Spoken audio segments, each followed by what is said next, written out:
that is, he goes, we're like eagles. He goes, we might share the side of a mountain, but we never flock, and that's true. So we can share the side of the mountain now and then, but I'm not going to go hang out with them. My grandfather was a prisoner of war in Germany, and there was some horror stories from that. And this guy says his father told him what they did to prisoners of war in Vietnam, which I've been researching a bit too. Did he have any stories for you that you could share with us about the horrors that they had to deal with over there? Oh, he has quite a few of them. You guys can look him up. His name's Mark Smith, Major Mark Smith, Zippo. Um, he needs to be a Medal of Honor recipient. He's kind of a maverick tail, a hellraiser, and they might have kind of made it hard for him to be considered. But yeah, his name's Mark Smith, and he was quite eccentric to say the least. And as far as, yeah, he did, he stayed over there for a long time over in Thailand and all that. But yeah, he has quite a lot of stories about the bad guys and what they did, and his whole being captured and held against his will. But yeah. Did you ever consider going into the military? Because you seem like the type that would want to be like, I can actually go and kill people legally and live this wild lifestyle. And I'm not saying people, but the bad guys, people that deserve it. Like, I actually, what's the magazine called? Soldier of Fortune. I had a little run with that kind of back in high school, kind of thing. But I just was not down with the structure, what have you. The authority and the whole gimmick, kind of almost like football. It's not wasn't my kind of scene. Even though my dad was a football coach and football was almost like a religion in my house, but I had a little bit of problem with people yelling at me and playing the game. that was my problem too when I was in the reserves. Someone wanted to know, is your goatee ever going to come back, and why did you shave it? Mm. No, I don't know. You never know. It just depends. And you can't say yes or no on those kind of things. It just sometimes things like that happen. But I think I cut it off because I was tired of being tank, kind of thing. You know what I mean? After I got out of the hospital and going through all the things I went through, it was kind of time to move on, and so I cut it off. How does it feel when you hear people that have said bad stuff about you in the past, even now, like the report I sent you the other day? People are talking, "Hey, Tank, he's looking totally different, leaned out." Like, how does it feel when you go from death's doors to people in some ways saying you look better than you have in a long time? Well, That's got to cheer you up a bit. yeah, a little bit, but I wrestled in college at 190 pounds, and this is basically what I kind of looked like back then. And when I found out that I was going to be in the UFC, I kind of started putting weight on, and I said, I got to get big. And so doing that, I just started eating everything and anything, like you had the whole pizza, the whole 9 yards. And my walking around weight was like 225 or so. So I just pushed it, and I'm obviously naturally strong. So my strength was going up. I was getting bigger, and obviously I don't get all ripped up and stuff like that from all these clowns that take steroids do, and I just got bigger, you know, fattier skin, that kind of thing, and but at the same time I could run. I ran a marathon weighing 227 pounds, so Are you back running yet? now my knee's fucked up, so I don't push it. I mean, it's healthy enough to walk around and do my thing. And if I, God forbid, someone made me fight them, I would be fine. But if it definitely, I know it's there. Let's put it that way. I actually watched this match recently, and I had a few fans wanted me to ask you the story of you pulling the knife in WCW. Was that a surprise? Because it seemed like Tony Schiavone was trying to say he's got a pair of scissors. They were trying to Yeah, cover it up. Like, what's the yeah. story behind that? Well, WCW was in kind of a huge state of disarray, and people didn't know who was in charge, what was in charge, what was going on, what they had planned. And in professional wrestling, they have an idea where they're going a couple months ahead of time. And but all the people that were in charge didn't know if they were in charge or weren't in charge. So everybody was kind of in limbo, and they were like, "Well, what the hell do we do with Tank?" And so I could only guess. They were like, "Well, he's not really my project, and he's not your project. Let's let him self destruct." And so it was a pay per view, and nobody helped us out with anything. And I don't know who was in charge at the time. There's who, whatever. But so they said, "Okay, hey, you guys you do whatever you want, and you got Big Al here." And I'm like, "Well, Who is Big Al, anyways? Is that really just a fan that's your friend, and you're like, hey, can I wrestle my friend? he used to walk me out with the UFCs." Oh, okay.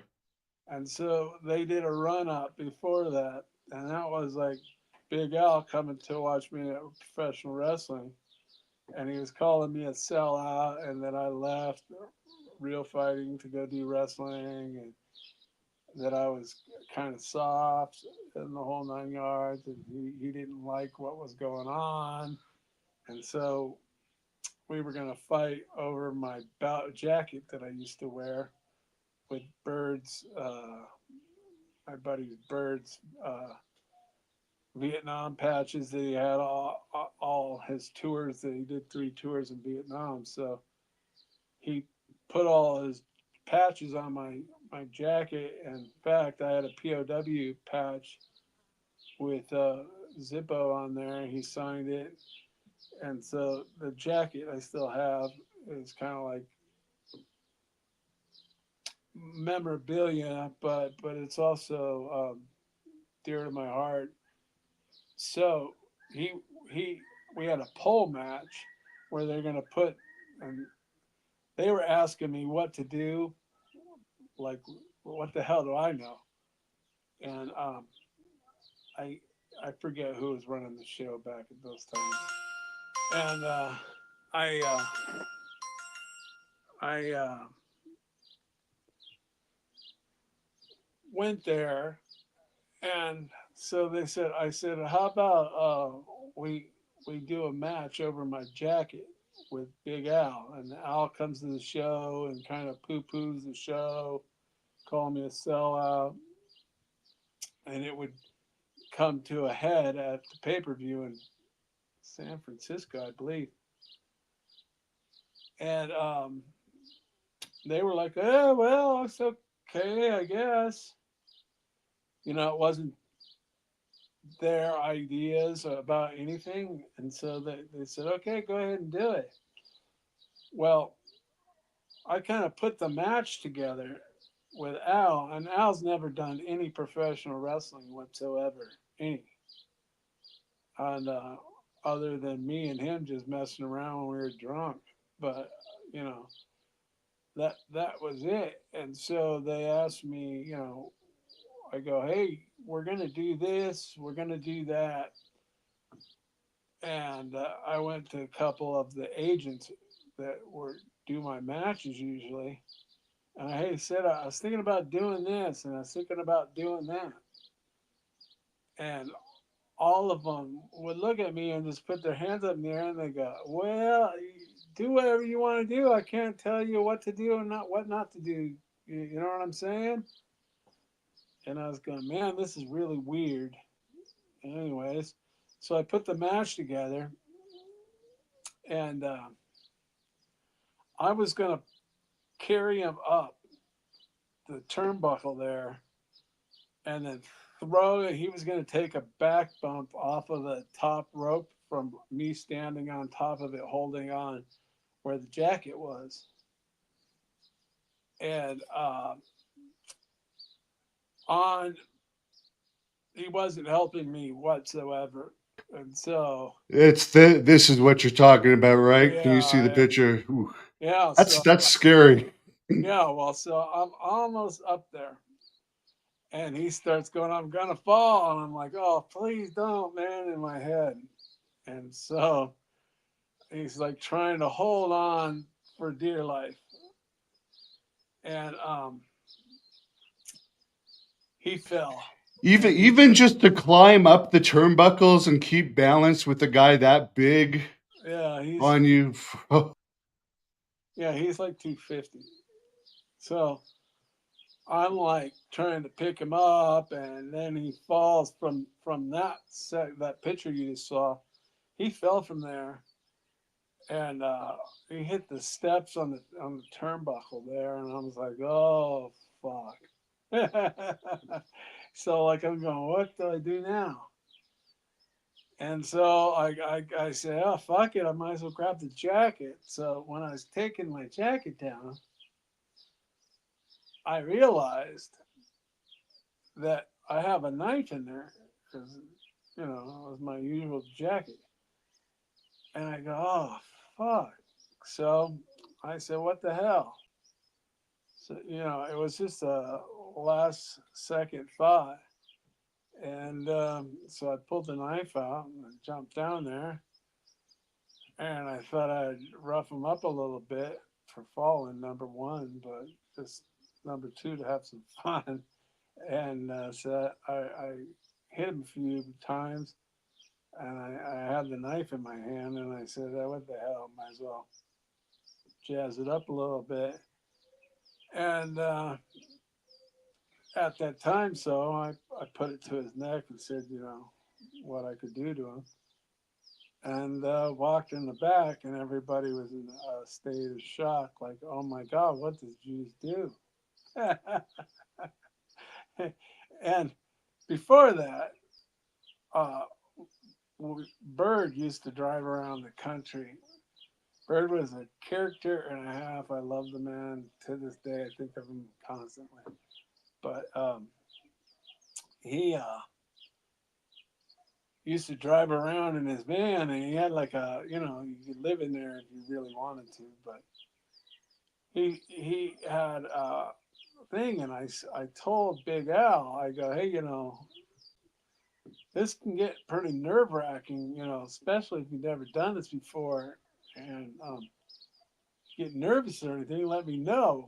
We can get some booze and take your edge off of you a little bit. And so before the fight, he or the wrestling match, he goes, "Hey man," and I'm all, "What?" He goes, "I'm getting really nervous," and I'm like, "Uh oh." And so that's probably why he fell. And the show had just was getting ready to start, And so I said, all right. So we had somebody go get us a bottle of booze, and we sat in the back of Bird's van, which he used to call the war wagon. And so we're sitting in the back of the war wagon having cocktails. And finally, his nerves went away. And that might have added to the part of him botching the match up a little bit. Yeah, and one thing I don't understand, what is the big deal in pro wrestling if you pull out a knife? Honestly, everybody You knows know, it's a show. It's like how is that different than I don't know, we, Law and Order or something? I didn't get it either. And you know how, I don't know if you know or not, but when you're on the road and everything like that, you go do a pay per view show afterwards. Everybody meets back at the hotel and drinks in the bar there. And so we go walking in there, and everybody was kind of like, ooh, ooh. That was one of the most brutal matches we ever seen. We've never seen anybody get stepped on their face like that. And somehow a guy that weighs 250 pounds stand on your face like that. You know, and everybody was trying to figure out how you do that. And I'm like, it's called sucking it up. That's how you do it. You just fucking make sure they don't step on your nose, and you're all right. To be honest, I watched that match and I would rather watch that than a bunch of people slapping their legs, doing kicks and doing flips. Because I know you Yeah, guys are at least you're throwing potatoes, you're yeah, roughing each other up, you're both. I mean, I don't even know the guy, but I can tell he's tough. Like yeah, I'd rather watch that than anything they had on WrestleMania. yeah, And also for the botch reasons. That was funny when he yeah. fell. No, yeah, it was awesome, and then they were like, "Oh wow, have they talked to you yet?" And one of the road girls was there for the show, and she's like, "Oh, they were freaking out in the truck and all that kind of stuff." And so they came up and they had me go away with one of the agents. You know, it was impromptu. Was it the rooster? Oh no, no, I got my own problems with that guy. But he, I go, yeah. I think I know who it was, but he's no longer with us. But he's a friend of yours. But he's like, what the hell did you pull a knife out for?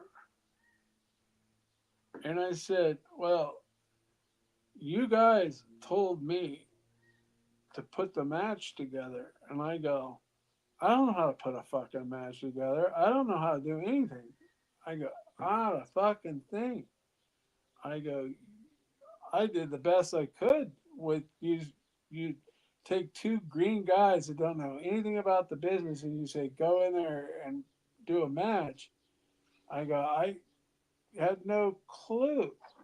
And you know when we laced up our hands Yeah, and with the belts, with yeah. this belt, I was telling somebody about tying ourselves together and punching each other. And I don't know if you saw later on in that show with two guys tie themselves together and punch each other. But it happened. And I was like Interesting. and I was like, what the what the like everything you hear about professional wrestling and what goes down. I was like a blatant ripoff of what I said I was going to do. And I don't know even know what the hell I'm doing. And I think they wanted to So out you think they took your idea, or you think, yeah, what I think Flair and Hogan tied themselves up into a little. Indian something death thing. Oh, Yakima strap match or something. Indian Yeah, strap yeah, match. yeah, Yeah, yeah. yeah. I And remember they that and they, now. yeah, and they were hitting each other. I'm like, what the hell is that about? Because that Yeah. that was too coincidental. And professional wrestling is professional wrestling. I go, that's what you get for fucking running your mouth and telling somebody something. Hey, what do you think about The Rock not being at WrestleMania? Just to ask you, do you think when they have that many people come in that they should bring the top star and make sure he's there? Do you think he can do whatever he wants? Because to me, I mean, those fans are paying like $10,000 for front row tickets, Yeah, and like, no kidding. And I have no idea. I don't know the ins and outs with the Rock at all. But he's the man, I guess. He can do what he wants.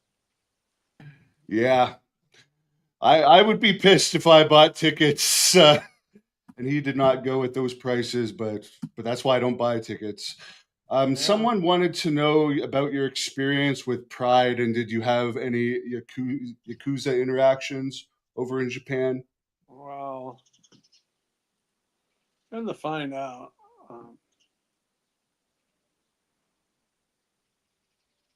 I was well. I don't know. Say yeah, I'm not so clear with this, but I'm pretty sure they came to me first before any of those guys went to Japan um, to go over there and fight. And I actually met, I forget the guy's name, but he's like the head of Pride. And we met in a Bob's Big Boy by this guy's, uh, not a partner, but his company, his dad's company that was around the block. And he said, "Hey man, these guys from Japan want you to come meet, and they'll pay you a lot of money to go and fight in Japan." And so I went and listened to him. Well, just like a lunch thing. It was like real, like, okay, let's go over to Bob's Big Boy and talk to these guys. And they were offering me more money to go fight there, but just the principles and the morals of what I'm about, and the backstabbing I would have had done to the UFC and the people that I signed a contract with, that I was like, whatever, the money's great and everything, but I can't do that. And then next thing you know, I think it was Coleman and all those guys went over there and started fighting for them. So Fry and them. And I was like, oh, wow. Shamrock too, I think, didn't he? Or was Shamrock before? No, that was before. That's when the UFC was being infiltrated by the uh, I don't want to get into it, but the UFC, those they were ran by music producers, the pay per view guys, and their idea of a fight would be like socking somebody in high school in the lunch line because he stole your ice cream. That was a fight for those guys. Um, so they didn't know their heads from their ass, but so I didn't go fight for them, but that was pride. And then after I got out of wrestling, my my heart really wasn't into anything. I didn't care. I didn't care about fighting really. I was like, if you want to pay me that kind of money to go over there and fight, well, what the hell? I'll do it. And I went over and I fought some judo guy, but they they knew what they were doing. I was all jet lagged. I was actually sleeping when they're waking me up like, "Hey, you got to fight in like 5 minutes." And so I went out there and did my thing. But you know, no, I didn't. They were run by the yakuza, I guess. They had a criminal organization going on, which is whatever. It's all money. It all spends the same. But I was like just out on the periphery with those guys. I never did anything. After the first time, I said, "Yeah, sure." I had this guy that was kind of like a mouthpiece, motor mouth dude that would talk. He was, "Oh yeah, we're gonna do that. We're gonna do that." And then I went and said, "No, I don't. I'm not gonna do that. I don't. That's not how I operate. And I'm not gonna backstab people." And I think that I ended up filling in for Coleman the fight against Maurice Smith. All these fights and stuff don't really you know bounce back and forth the way they should, but as I remember. But so I ended up filling in for Coleman against Maurice Smith. Something like that. One of those fighters that short like right at the last minute they didn't have anybody to fight, so they had me fight. And then that's why everybody runs around and says, "Oh, he doesn't show up in shape," all that kind of stuff. Well, when you get a phone call a couple of days before, "Hey, will you do this for us, please, please, please?" And you go up and you say, "Hey, I told that McCartney guy before the fight, I go, hey, I'm not in shape whatsoever." I go, so this guy starts kicking me, and I say, "Hey, that's it." I go, "That's done. I'm not going to sit there and take a beating, but I'm here saving your asses for for the show. So at least say something." And of course, it's business is business. They never fucking said a word. They Yeah. It sounds like wrestling, very similar to wrestling. it's business is what it is. Yeah. So it's similar, but it's like, oh well, I ain't gonna cry about it. But remember who fucking saved your ass? I saved their ass like more than 3 or 4 times. Then you got all these fucking fools that run around and fucking want to dissect my fighting abilities or whatever and never get in shape. You go try fighting 3 times against the two biggest guys ever in the UFC, and then fight for 14 minutes against some guy that fucking fought his friend before you.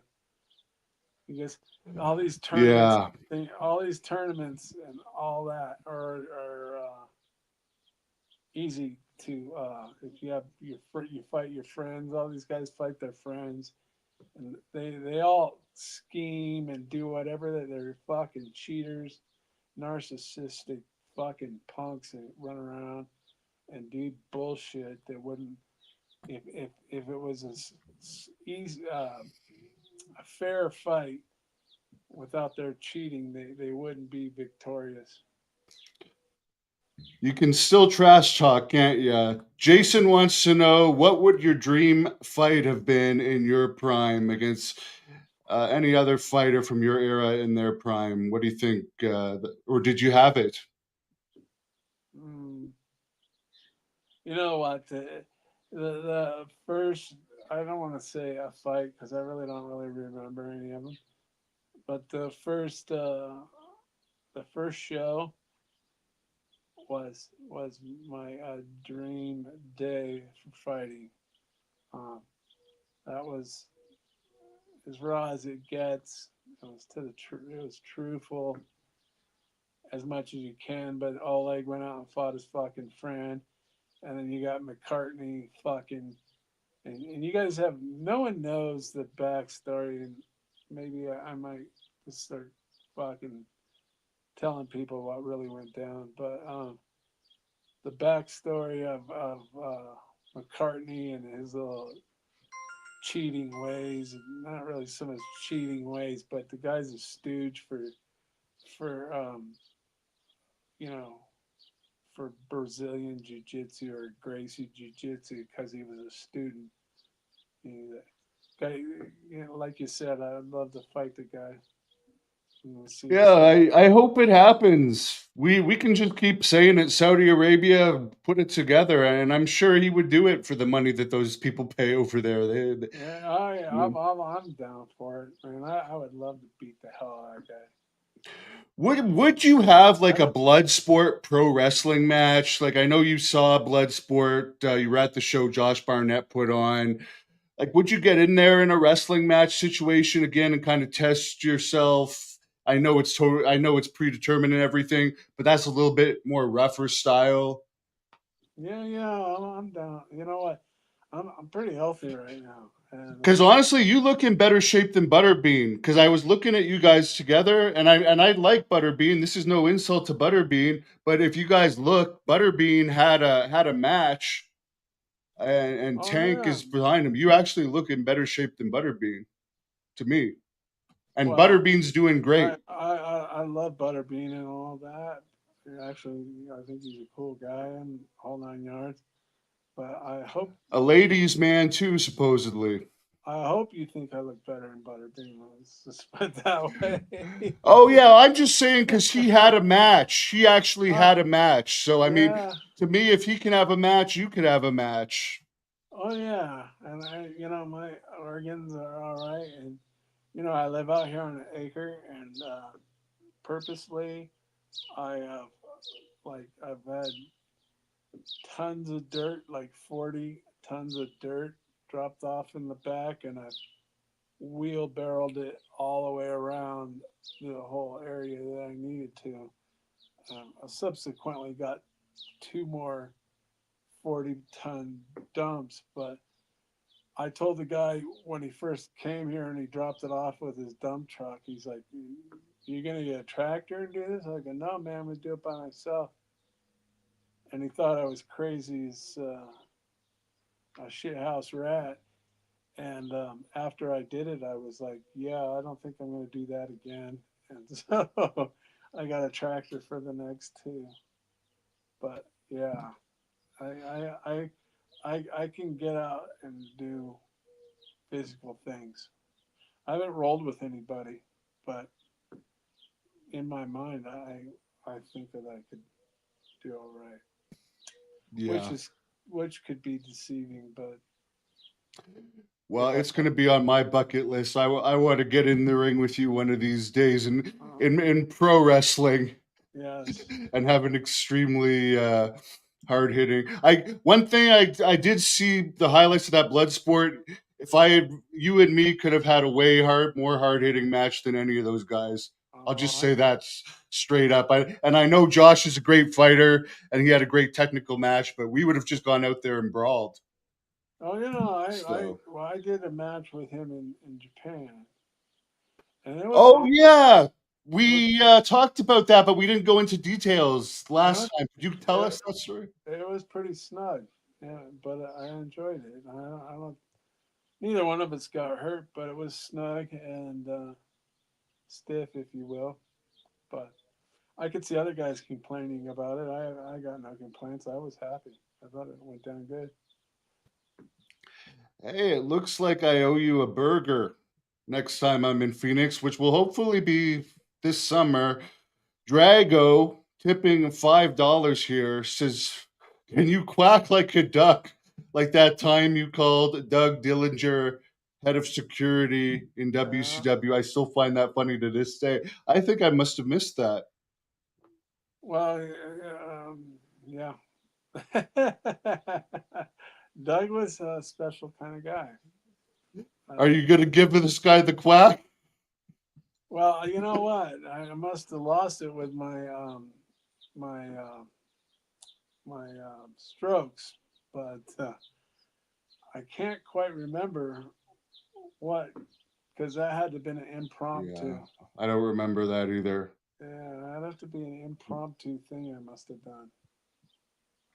How was he like? Because he was the real head of security too. Do you have any memories of him? Was he a good security guy, or Well, was I was one of those guys that hung out by myself, and so there was no real reason for him to even know I existed.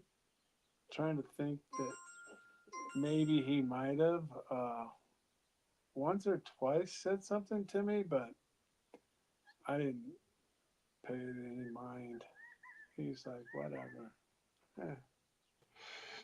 Now, Dark Side of the Cage, it's like Dark Side of the Ring. I don't know if it's quite as popular or not, but I saw, I don't know, a month or so ago, the Kimbo Slice one, and they showed the highlights of your match, but they took out every single piece of offense you had.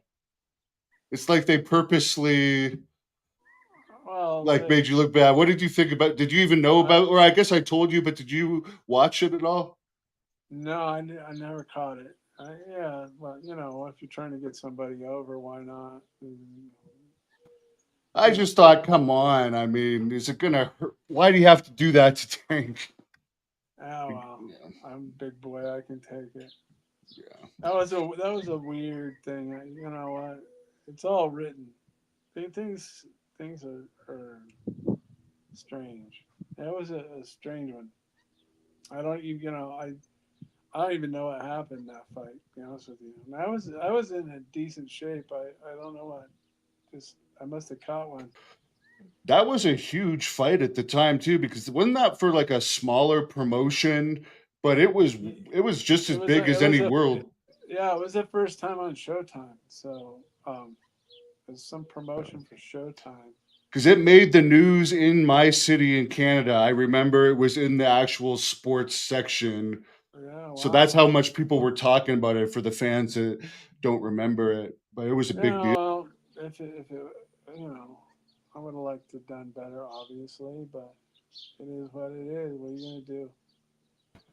You If know, these kind of fights, and I've always said, I would love to have like the best out of three fights, and have one on each night. And if you're gonna do like say whatever John Jones and whoever's gonna fight him, I don't know. I don't watch. I've never even seen John Jones fight, but I've heard he's the goat and all that kind of stuff. But for him, like whoever he fights, have one fight every night for 3 nights, and the best. So if you beat it, you win the first one and the second one, then it's done. But if you win the first, lose the first one, win the second one, then you have the finale. I don't know how many fighters would be down for doing that, but I would.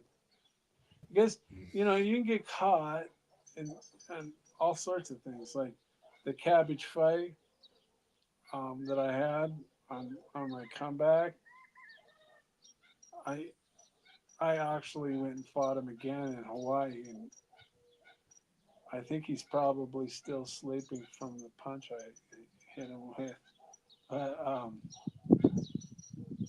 they stopped it on a cut because he need me. Um, that was another John McCartney BS story behind that, but it all got rectified when we had the rematch. So, Drago said that Doug Dillinger thing was you're about to have a match with Jerry Flynn.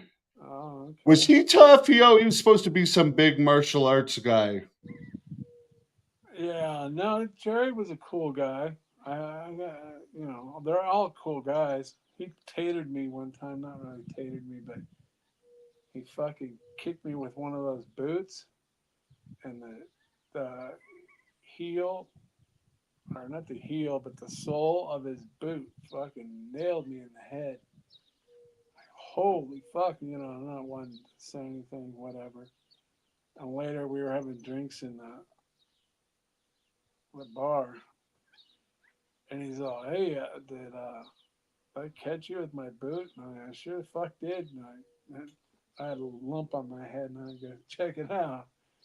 But other than that, that was my only memory of him, other than whatever. But we had a little run together, and he was a good guy. I don't know what happened to that guy, but yeah, he was good.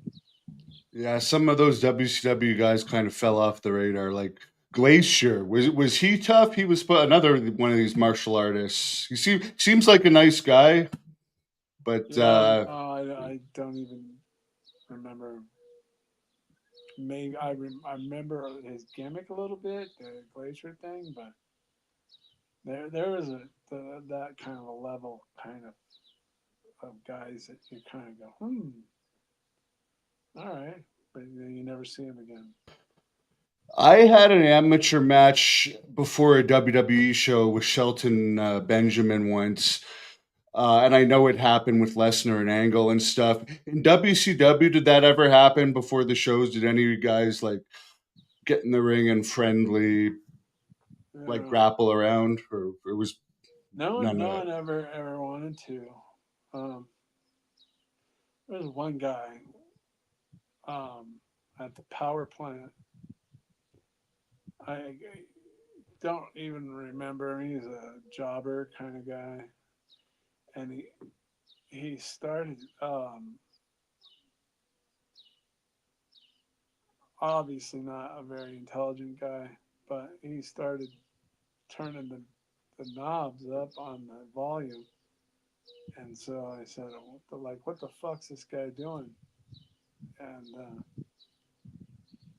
so I kind of said, oh, we want to go there, huh? And so I spun him around and kind of let him know who's who and what's what. And he's all, oh, wow, oh, was I going too hard? And I go, but hard you want to go, let me know. We can, I go, there's a lot more than that. And he kind of got the lesson or whatever and left it at that. But no one really ever thought that they were tough there. Not that I know of, anyways.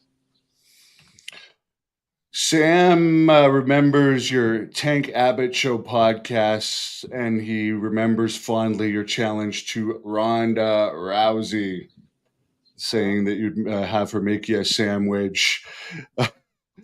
I guess well, she's. I think we talked about this before. Thanks for the comment there, Sam. But I don't think anyone's going to disagree nowadays about yeah, it's a, Rhonda because her myth has kind of been. I mean, she had a great run, but once she started getting those losses, that was it.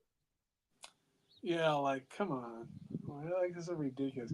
Like, regardless of names or who's or what's what, you're a woman. All right, you're gonna go fight naturally one of the strongest men in the world, and you're a woman, and you think you're gonna win in a fight, much less a guy that's been in many mixed martial arts fights and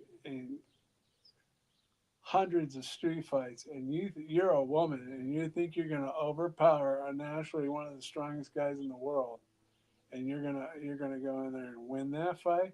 And the only dumbass that ever even said that I remember saying that, oh yeah, Ronda, teach him a lesson or two. Actually, there was two of them, and they're both on the special short bus when they go to school. That was Tito and that Frank Shamrock bozo. They're two fucking idiots, man. They sit in the front fucking bench seat of the bus and pretend with their ghost steering wheels that they're driving the bus to school. You debuted as a quote unquote pit fighter in 1995 in UFC. Did you just go along with okay, if you want to call me a pit fighter, be that, or did you write in martial art? I'm a pit No, fighter. no. What is a pit The, fighter? well, you know what? I found out later in life, but way late after even my surgery. But You should have a shirt made of you in a pit with a cartoon of you saying Tank Abbott pit fighter. I would buy that. wow, the the pit fighter thing. Anyways, the UFC. I went there, and I was fresh out of jail. I think I might have still. No, I was fresh out. No, I might not have been. I might have been working at a halfway house thing for fighting. I was in jail, but I was in a halfway house for a fight. But we went there, and no, I definitely was out. And the guy that was running the show well, he said he was running the show. He was another stooge like McCartney of the Gracies and Art Davie. So we went to his office, and he he's like, well, what kind of fighter are you? And I said, well, I've wrestled since I've been 8 years old. And I go, I wrestled my whole life, and I go, that's what the deal is, and so I'm a wrestler. And he's all, well, we already have a wrestler, the Dan Severn guy. And I'm like thinking to myself, yeah, but he's not really a fucking fighter. He's like a baby Huey, soft jellyfish, baby boy, like a thing. He's not hard. He's not like a fighter, like a street fighter. And he goes, yeah, and I go, yeah. He goes, what if we called you a street fighter? How do you feel about that? I go, I'd love that. I go, in fact, I just got out of jail for fucking being in a street fight. And he's like, okay, well then we'll have you come in as the street fighter. And I said, all right. And then the next thing I know, I get to the show and I'm a pit fighter, and I'm like, what the fuck's a pit fighter? And they're going, oh, don't worry about it. I go, I'm not worried about it. I don't care as long as I can get in there and just let me fight. And so after I got out of the hospital and everything like that, I go, okay, I gotta get myself back into shape. I mean, I was down like a fucking skeleton, man. I was like 190 pounds, maybe. I don't think I was any less. But I was skin and fucking bones, and I could barely walk. I was in a wheelchair when I got out of the hospital. But this guy that used to train Rampage Jackson was a boxing guy from England. And Bobby, Coach Bobby, older guy. Wow, it's scary. No, he's older than me. Let's just put it that way. And he's from London or Manchester or somewhere. He's from England, the UK, I guess. And he said that they used to have um, pits, like everybody worked in the pits of the coal mines or something like that.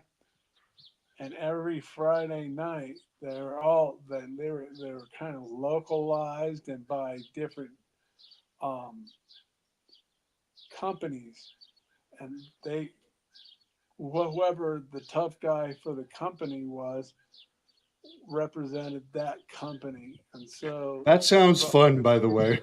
huh That sounds actually pretty fun.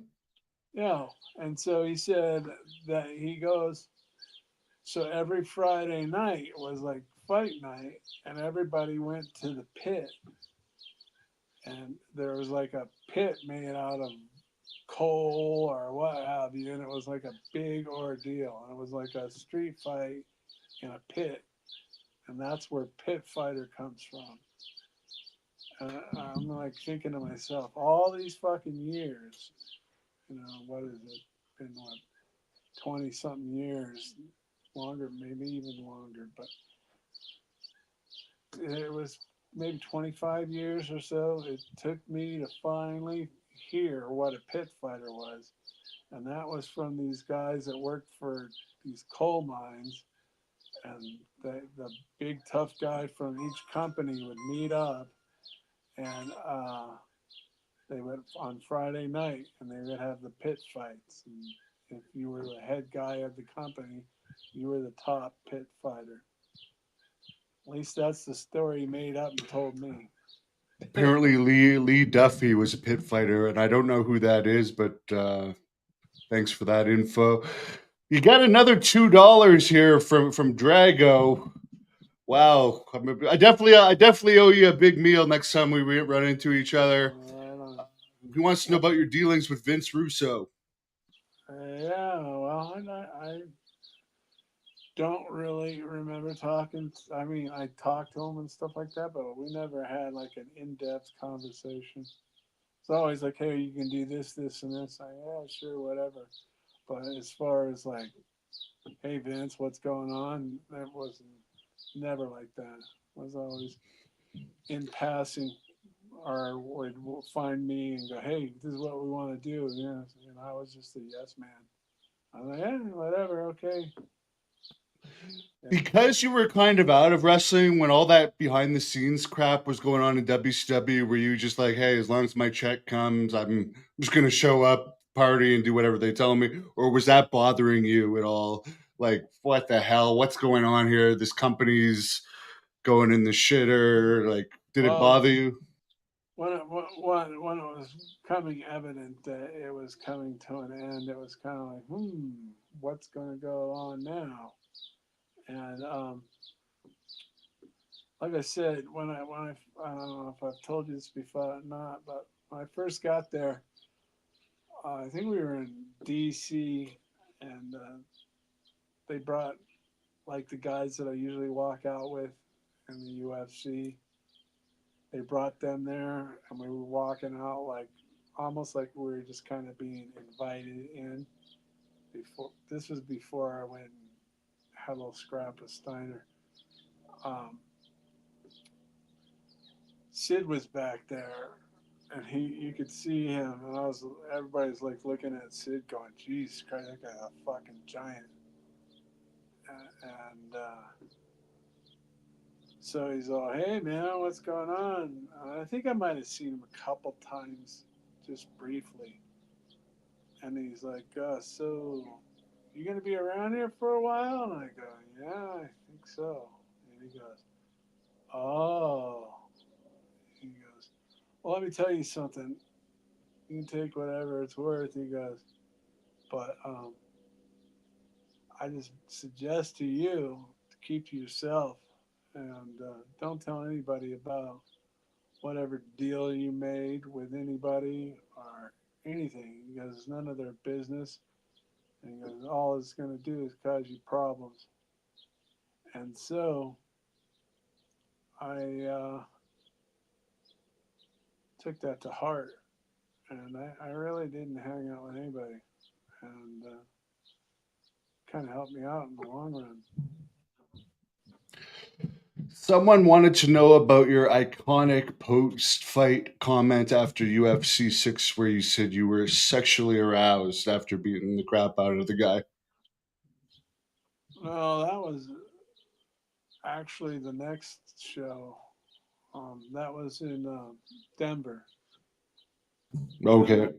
that's when Dan Severn um, had his Freddie Mercury look to him, and they they so McCartney um, says one thing that, I can't just let you lay on top of Oleg and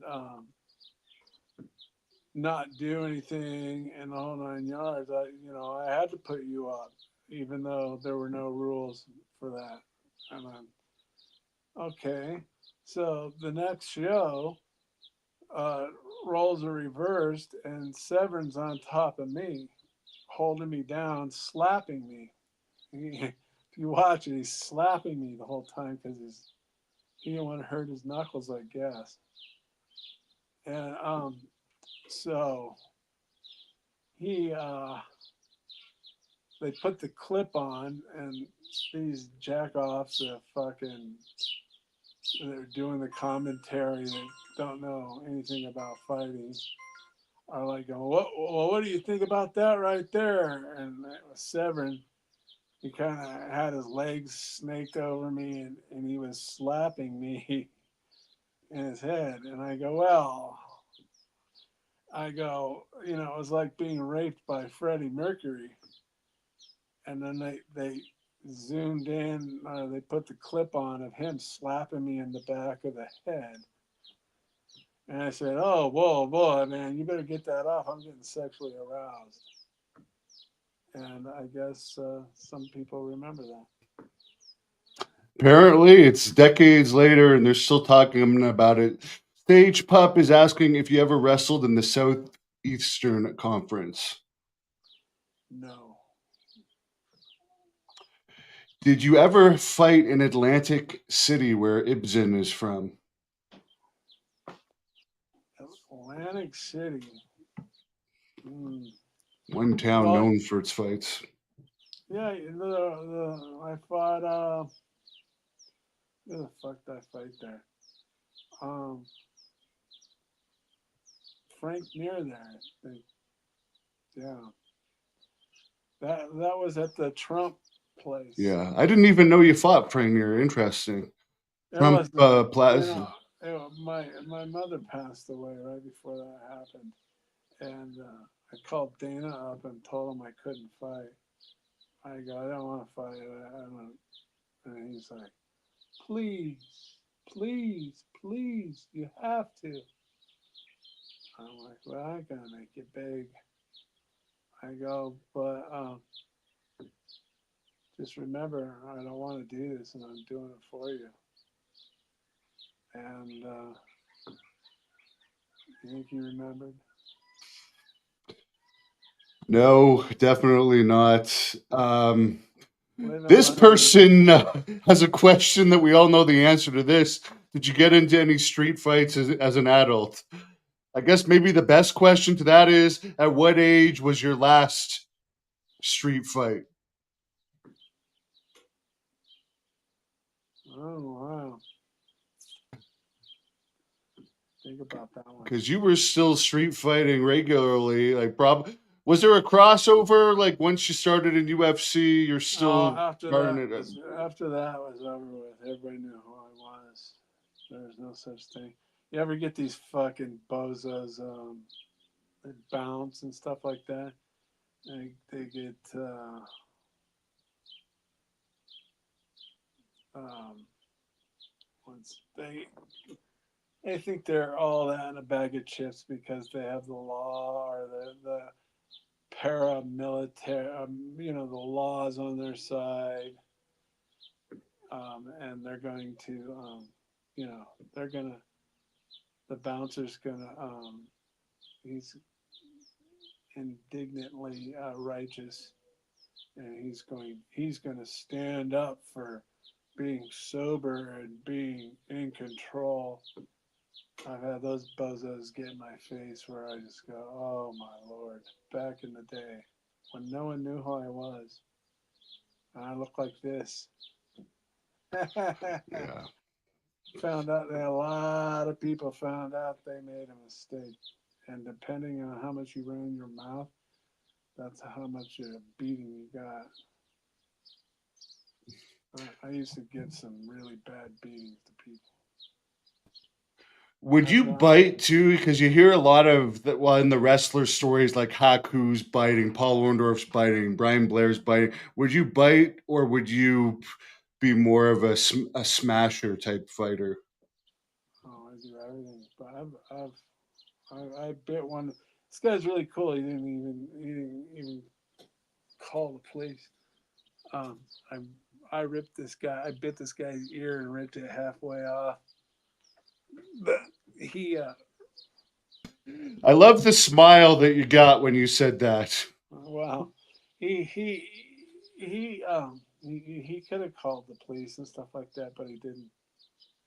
I still I remember his last name. I still remember him to this day. And I thought it was a real stand-up thing for him not to have done that, not to push it any further. Yeah, I've bit people. I've been bitten. I've I've had people stick thumbs in my eyes. I've stuck thumbs in my eyes. One guy stuck a thumb in my eye. I fucking pulled it out and fucking gave him two right back. I, that's not a hyperbole. It's all real stuff. These nothing more that bothers me than that guy. I'm some bozo that makes up bullshit stories like these fucking idiots on TV that are not TV, but these little computer things and talk about, oh, I scared an NFL football player and he didn't know who I was. And oh boy, if I would have got him, boy. It's like, shut the fuck up. Who wants to listen to you? Exactly. The braggers are not the ones that are actually tough overall. Oh yeah, and then he's gonna give you. I'm not gonna say people's names, but then he's gonna give you street fighting advice. Come the fuck Ugh. on. It's How all much of it is honestly just being able to absorb a lot of punishment? What percentage would you say that is of a fighter? it's 100% mental toughness, tenacity, and if you don't have it, don't even fucking bother trying to be a fighter. I've been bitten. I've had fingers stuck in my eyes. I've been whacked with shit. I've been everything. But I always know I'm gonna get my I'm gonna get my day. Just hold on, I'll get to it. And it's not hyperbole and all bullshit. I don't need to make up stories. It's how ridiculousness, and then all these. Most people are either narcissists that don't believe the bullshit because they run around and fucking say all sorts of fucking half-cocked stories that are all just trash. And then if you look them up on the people that write the little messages and all that kind of stuff, usually usually they're all blocked, but sometimes these fools fucking you look at them and they're fucking pussy little fucking worms that think they can say all this shit on like Oh yeah, I get that too. These internet tough guys that have yeah, never actually been in any fights. but they're gonna talk about it, Yeah. and then they're gonna fucking sit back and say, "Oh yeah, right. Where's the tape? Where's this?" It's like, come on. What do you think? I sit around and dream up fucking talking stories that you obviously that's what Yeah. you guys do because you couldn't comprehend. You wouldn't be alive after a week when I was rolling hard. You'd all fucking be fucking knocking on your mommy's door, going, "Mommy, mommy, this guy's crazy." Peace and Love has a good question here. You seem like you wouldn't show mercy, would you? No, I have. It depends. See, all these guys that get the beatings that I've given, they all beg for it, man. There's a big buildup. I sit there and go, "You better fucking shut up," and they don't get it. And trust me, I've let guys go. Like uh, one came back to haunt me. Fucking guy fucking hit me with a hammer and fucking. Oh yeah, I told you that story, and then I was really Yeah, mad. yeah, you did. And then everybody wants to know why not everybody, but the little message guy. Oh yeah, right. Then why are you having cocktails with him? What do you think, you dumbasses? I'm fucking gonna get the guy when nice and right when it's one on one in a back room somewhere, and I was working hard on it. And he was on to me. He knew that never to be. He'd get up and go to like he was going to go to the bathroom or something. I'd try to follow him, then he would turn real quick, and that's just a You ever man. give someone a swirly, by the way, speaking of that? Because I heard Dick Slater used to legitimately do that to people. No, I have not ever done that. No, no. I'm trying to think. I'm sure I've come close to hurting people in the bathroom. I remember one time these things called there used to be nightclubs called the Red Onion, and I'm talking everybody that was in. I seen Wilt Chamberlain in there and all sorts of things. And back in those days, they had these roid heads that would all go around. It was before they're commonplace nowadays, and people knew what it was. And this guy had like a Miami Vice jacket on and all the whole get up look. And I fucking grabbed his jacket by his lapels and I fucking ran him through the bathroom door. It was a heavy door that kind of swung open. And I knocked the snot out of that fucker. But yeah, in the bathroom. I didn't do anything. I didn't stick his head in the toilet or anything like that. But yeah. 2025 Rising wants to know your funniest street fighting story. Well, I've said it before, and you're talking about this is this place out in Southern California that everybody used to go out to. It's called the River, part of Colorado River in Parker, Arizona. My friend had a trailer on the river there, and he had a boat dock with speakers and stuff like that. And this guy comes pulling up in a race boat kind of thing for the river there. He had some girls with him, and he had long hair, and he was a small guy with an attitude. And he thought that because he had like three or four chicks with him, that he had like carte blanche to act like he was a big shot. And he was trying to take over the stereo, play music that he wanted to play. And I'm like, hey, who the fuck is this guy on the deck, you know? And everybody's like, well, he brought the girls. And I'm like, well, yeah, but who the fuck's he to come up here and start fucking with our music and all that kind of stuff? And he was like trying to take over, you know, kind of thing. And I said, hey, man, you better chill out. And he's all, dude, like that. And he's kind of a little bit older. But, you know, we were kids, 20 ish. And so I think NWA was popular at the time. And so I go, well, time for you to sit down and shut up, or you're gonna get a lesson. And so I ended up he was not having that because he was like in control, and well, he thought he was.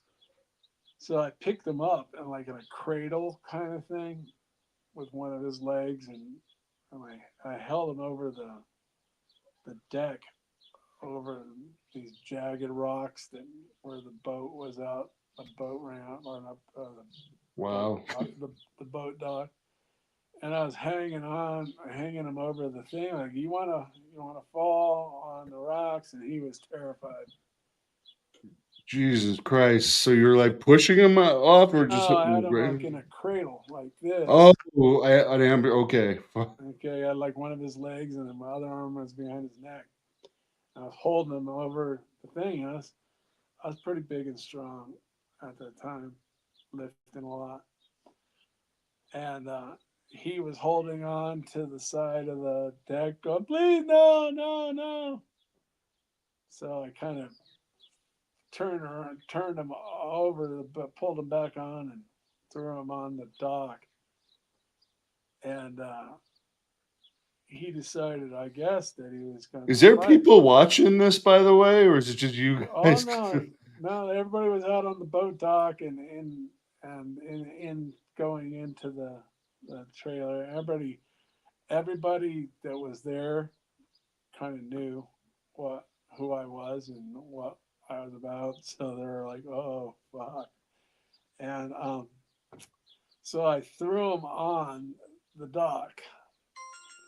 Well, that happened, and he kind of was strewn across the dock. Well, he gets up to his like fours, and then he decides he's going to tackle me.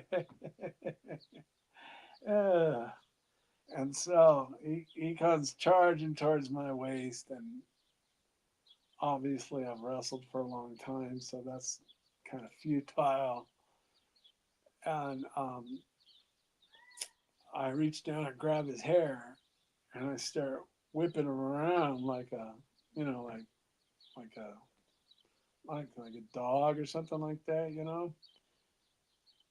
And I was just about done with that, and I decided I was going to give him a nice little hoorah, like over back over the railing, maybe fall onto the rocks. So I went for a super roost of a pull, and sure enough, his hair came off. And the girls that he was with were in the house in the kitchen area making drinks and where the refrigerator and stuff, so they have no idea this is going on. I pull his wig off. He had a wig. He's sewn to his head, you know, with the cords and all. Yeah. And it saved his life basically because everybody started laughing, including myself. And he was like a little tantrum baby, like he had to go grab his hair that I just thrown onto the dock floor, the decking, and he grabbed his hair that I just scalped him with, and he went in the front door with his hair in his hand and yelled for the girls that they had to leave. So the girls all come running out. There's three or four of them in like bikinis and stuff. And he's walking back to his boat that's down in the dock with his hair in hand. And the girls right behind him. And they got in the boat and drove off with his hair missing. But it ended up saving his life because I would have, Oh yeah. You've had some adventures. yeah, that was quite, that was, if it didn't translate enough for you, you had to be there. It was funny as all beats hell. Someone's tipping $1.99 to want. He wants to know if you were popular in high school. Oh yeah, I was the football star. Not I was the anti-hero football star. I kind of like the bad news bear guy that was the bad guy, but was good at things like wrestling and stuff like that. And I'm sure they loved that you were a fighter too. yeah, everybody kind of knew that that was not like by the time I was a senior, it was like yeah, like it was like I was almost like alone then. You know what I mean? Like, oh shit, here comes the big guy, and I wasn't big, but the guy that could beat you up. Would you even be challenged at all by a high school student in those days? No, that was No, not by that time. no. By the time I'd say, by People were probably scared shitless of you. yeah, rightfully so. I was a wild man. I used to. It was back in the days that every Friday and Saturday that everybody's like your parents would leave, and there was house parties, and so he was like, "Oh my God, don't tell that guy about the house parties." But everybody would drive around.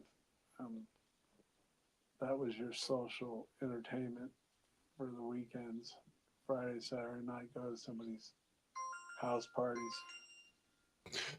Was there a lot of fights in your high school back then, or was it? Because California, you hear peace and love, but then there's also the really crazy aspects of California where there's gang fights and No, there's no wars gang. and stuff. Uh, 'Cause you're in a fancier area, right? Huntington yeah, Beach. yeah, by the harbor there, Huntington Harbor Marina High School was. My parents moved. I have a brother and a sister that are 5 and 8 years older than me, so I was like the pet. And my parents moved me into that neighborhood. And back in the day, they used to say, "Someday you will thank me or us for moving here." And I get it now. I didn't then because we lived a little further down the road, and I would have gone to a completely different high school, socioeconomic high school that was not even in comparison. I would have not been who I am today. And last question, you've grazed over this before, but could you explain to us your whole Friends appearance? Because that's what really made you cross over from MMA to a true celebrity, at least for that point in time. There was a period of time where you were the most popular MMA fighter, whether people like you or hate you, they got to admit Yeah, that. as Rogan said, I was the most popular fighter from the UFC period back in those days. For people that are too young, you were in those Yeah, days, you were equivalent to McGregor for yeah, that period of time. yeah, and more realistic. Like McGregor, that guy's not going to go anywhere. That guy couldn't. You would I say don't. Do you that. think he's serious about running for president? No, What but when we don't over want to Ireland? digress to for Ireland or prime minister, whatever the heck it is, and no, not to insult Ireland because we're actually airing on an Irish podcast channel too Oh, at this yeah, no, moment. who knows? I don't know. I don't know the guy. I mean, he's, it's all written. You know what I mean? So, but obviously, it was written for Tito to be mayor. But But yeah, I digress there. But the whole Friends story, how did that come the about? Friends thing, I do. Like I said, I was the by far the most famous guy of the UFC. I was the UFC for people that don't know that, and like there was no other, no one even close. Like we go to a UFC show, and there'd be a room full of fighters, and I walk in there, and everybody would leave them and all run to me. And it was like everywhere I went back in those days. So they got a publicist company to um, get the UFC out there, with whatever promotions they could do. And somehow they got this Friends thing done. And I, at that time, and to this day, don't watch that much TV. And so they called me up and said, "Hey, what are you doing right now?" And I'm like, "Oh, whatever. I don't know, partying probably." And they go, "Well, here's the deal. Um, you're gonna be on Friends." And I was like, "And what's that?" And they were all Oh, so. come on! You didn't watch Friends? I didn't even know what it was. And they're like going, "You don't know what Friends is?" I go, "I have no clue. I don't watch sitcoms or anything like that." I go, And "Oh, for anyone that doesn't know, that was the biggest sitcom of the time. If anyone's younger watching this, oh yeah, by far." Come to find out, and I go, "I have a clue who these people are, not a clue." And he goes, "Well, they want you to be in the show." And so, can you do it? I go, yeah, sure, I guess. And so I started asking around, like, here this show called Friends or whatever, and they're like, oh yeah, that's with the whatever the people that play it and all that. And so we went to, I don't know, the studio. I forget where it was, and went in there, and they all the actors and all that kind of stuff. I didn't have a clue who anybody was, and I didn't know anything, anyone, all the thing, and talk about a goofball. Big John McCartney's in there. He was like a big goon that knew everything about like, oh boy, we're gonna be on friend. It was like, oh my god, he was like, it was craziness is what it was.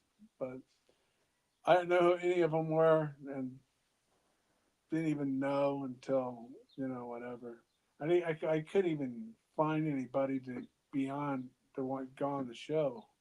I got some guy that was a bartender, and I got Tito, whom I barely knew then. I mean, I rolled with him maybe 5 times up to that point, and I said, "Hey, I'm a bartender and somebody else to walk out with me," and went and did the show, and that was it. Don't How even. did the cast treat you? Everybody was kind of. It was kind of like being at a wrestling show. Everybody was just kept to themselves. It's like whatever, It's like, oh hey, they walk by and go, hey. Jennifer Aniston was the only one that looked good as far as like good looking wise. Oh, really? David Arquette's girlfriend at the time, or wife at the time, Courtney Cox, wasn't as attractive. You fought Courtney Cox's boyfriend in Yeah, the show, right? Yeah. yeah, David. Yeah, that guy. He used to. I used to hang out in Malibu on the beach there. He would be out there on the beach. I never bothered him. I just keep walking by. He had no idea. This was after wrestling. He had no idea that was me walking by.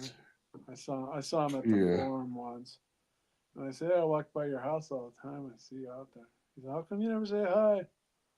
I'm like, maybe I will someday. When he was in WCW, was he changing with the boys, or did he have his own like trailer or something like that? No, he had his own limo. I know that. Um, he probably had. Everybody has their own dressing room if you're somebody, and so he probably had his own dressing room. I'm sure he did. I imagine you just changed with all the boys and everything, right? Yeah, Now they all have trailers, anyways. Like they go overboard now. It doesn't seem like the camaraderie is there anymore. yeah. Mostly, as you said, the locker room, and but like if you're, I think somebody started. Oh, I want a dressing room, and then well, Yahoo has a dressing room. I want one, that kind of thing. But I never cared. Who cares?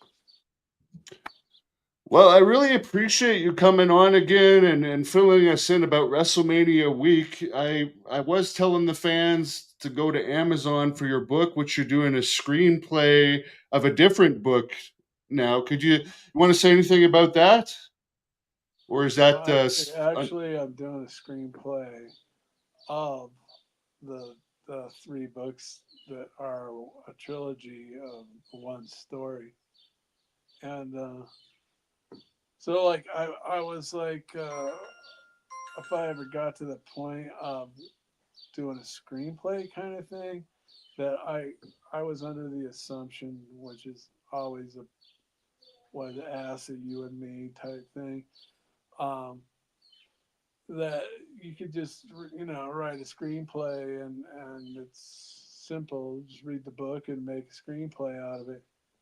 And